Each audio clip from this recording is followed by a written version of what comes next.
You're not an idiot, it's bad design. Have you ever walked up to a door with a big, sturdy, vertical brass handle and pulled it with the confidence of a person who has successfully operated doors since the age of 3, only to have the door stay perfectly still while you nearly dislocate your shoulder? You look around and pretend you are just testing the structural integrity of the building. You find the tiny sign that says push and you walk in, feeling like you've just failed a basic IQ test. Okay, feeling like a complete idiot. I'm here to tell you, you're not an idiot.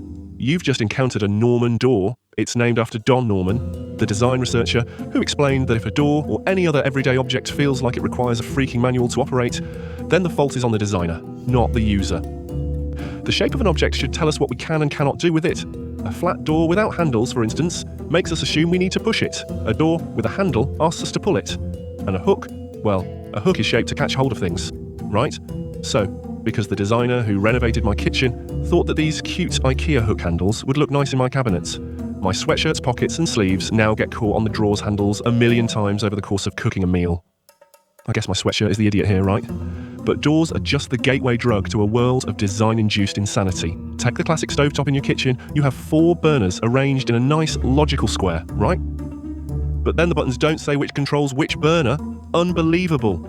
Every time you go to turn on the front left burner, you have to pause, place a bet, and try one of them. You know that the right one will be the last one you try. You know it. Good design would be if there was a clear, understandable indication of what's what, or the buttons arrangement corresponded to the placement of the burners. Nobody has time to play guess which one is hot. Every morning, designers. Then there's the spatial Tetris of modern cabinetry. We've all lived in that apartment where if the fridge is open, you can't open the silverware drawer because it hits the fridge door, and that fridge door also happens to open on the wrong side, which I guess you can change. But that's not my freaking job. Have these people ever used a kitchen? And then the bathroom. Ooh, it's so fancy to have the handheld thingy and also the overhead shower, right? Ooh, I feel so rich. Yeah? Well, don't forget to check before you turn it on to see which one is... There's really no need. Just get under the shower and shower. Must you water yourself like you're a freaking rose garden? Oh, and good luck figuring out which way is hot and which way it's cold. You'd think that's standard, right? Ha ha ha ha. Don't even get me started on the lack of storage. Ooh, the new bathroom looks so sleek and modern. Yeah, because there is nowhere to put all the things that bathroom users use. Not a cabinet, not a towel closet, not a couple of drawers for your creams and lotions and a spare roll of freaking toilet paper. But there's no space, the designer will say. Oh wait, look at that. It could have gone there, where that freaking bidet is taking up all that space. But no, the designer's vision was a bidet.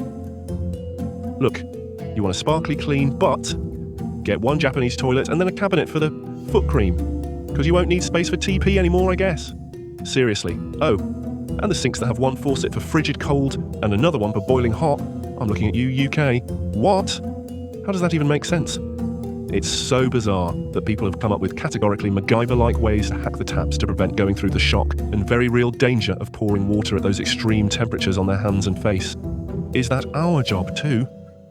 The point of all of this, beyond just ranting about bad design, which I love to do, is that design should be based on a conversation between the object and the human.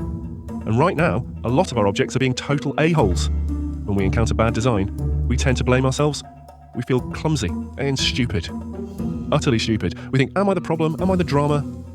But, as Don Norman reminds us, it's the job of the designer to understand the human, not the human's job to figure out the bad design. So, the next time you walk into a door because it didn't open the way it looked like it should, don't apologise.